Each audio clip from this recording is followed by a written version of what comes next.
So yesterday I was talking with a good friend of mine and we were kind of commiserating about some of the challenges at work. And I gave her some advice. And as soon as I gave it, I'm like, I need to take that advice.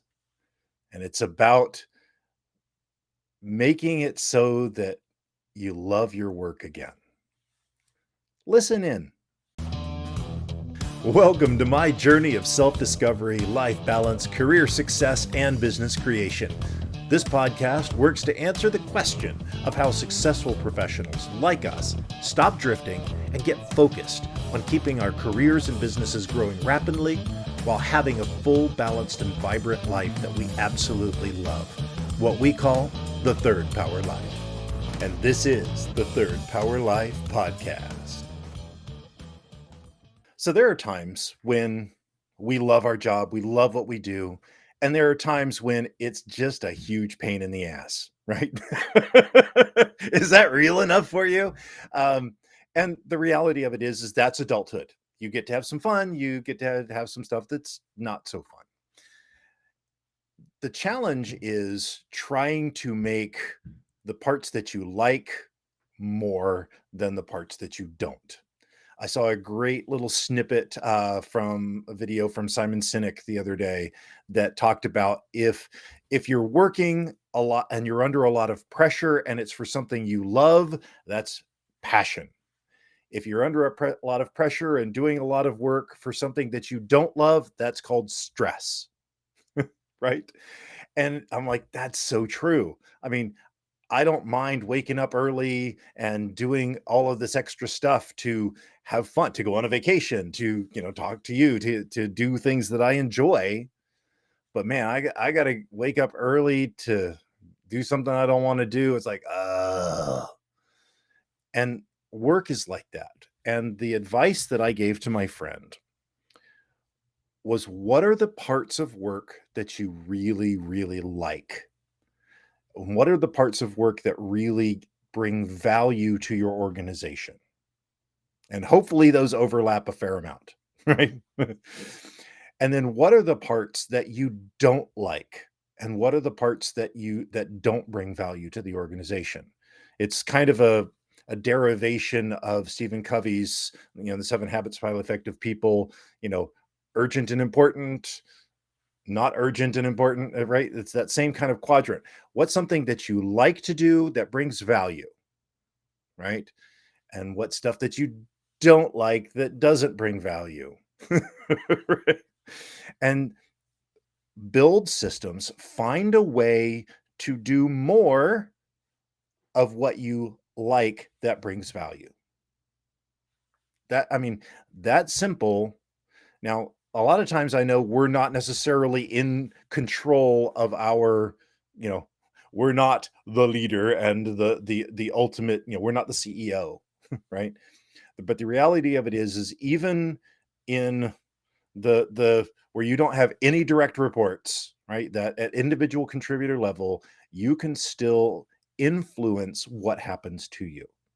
And if I had somebody on my team come to me, right? Because I've got a whole bunch of people in my organization. If I had somebody who came to me and said, listen, I'm really good at report development. I can code like crazy, but I am terrible at getting requirements from the business.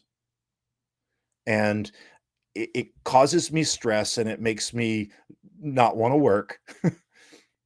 Is there any way that we can come up with a way where we can get somebody who really likes to get the business requirements and have them do that part and me focus on the parts that I really like?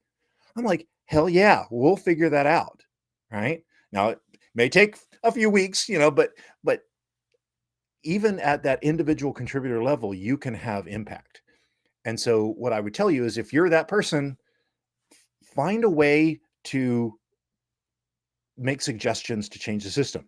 If you're somebody like me that has some authority over an organization, listen for that. Ask, what do you like to do that gives value? Right? It's not always going to work. I mean, it's work. There's sometimes you got to do the shitty stuff. right?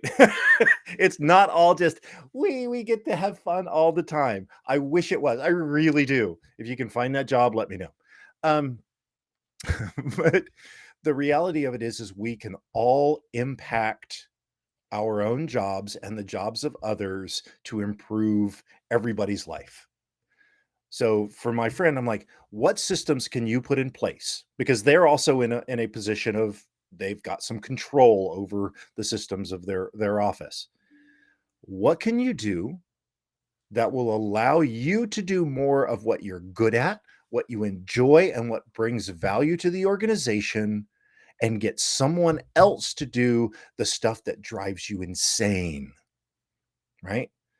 So that's my admonition to you, no matter where you are. And if you're like the ultimate, like you're the owner, you're the CEO, you're the C-suite person, find out what your organization needs so that, as I said, what my joking theme to my team is it's my job to make your work not suck. Right. And I challenge you, if you're in a management position, that's your job. Don't make people's life suck. You know, we do want to aim higher than that, but at least that, right? So look for what are changes that can be made in your organization and for the people that you have to make their lives better and more efficient.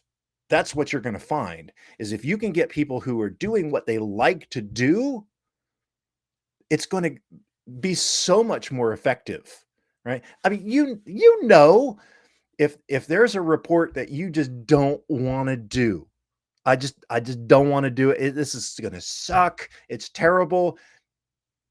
The work is not going to be as good as something that, oh man, I can't wait for this one. I've been looking for this project all week. It's going to be awesome, right? The work value that you're going to produce, even if you are the consummate professional and I know I've got to do it, so I'm going to do it well. The reality of it is, if you don't like what you're doing, you're not going to do as good a job. And if that's true for you, it's true for everybody in your organization. It's true for everybody in your family, right?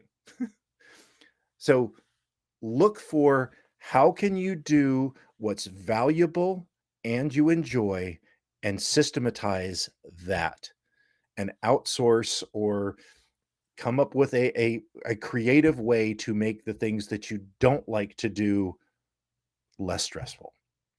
That's simple. All right. Well, you do that, your organization, your own life can be lived to the third power. Until tomorrow, my friends, going to be fun. I'm glad you enjoyed this podcast. Please let us know what impacted you in today's episode. You can join our Discord or Facebook community to connect with like-minded people that want a real third power life. You can go to thirdpowerlife.com or look in the show notes for links. And remember, hit that like, subscribe, and rate button for the Third Power Life podcast. Until next time.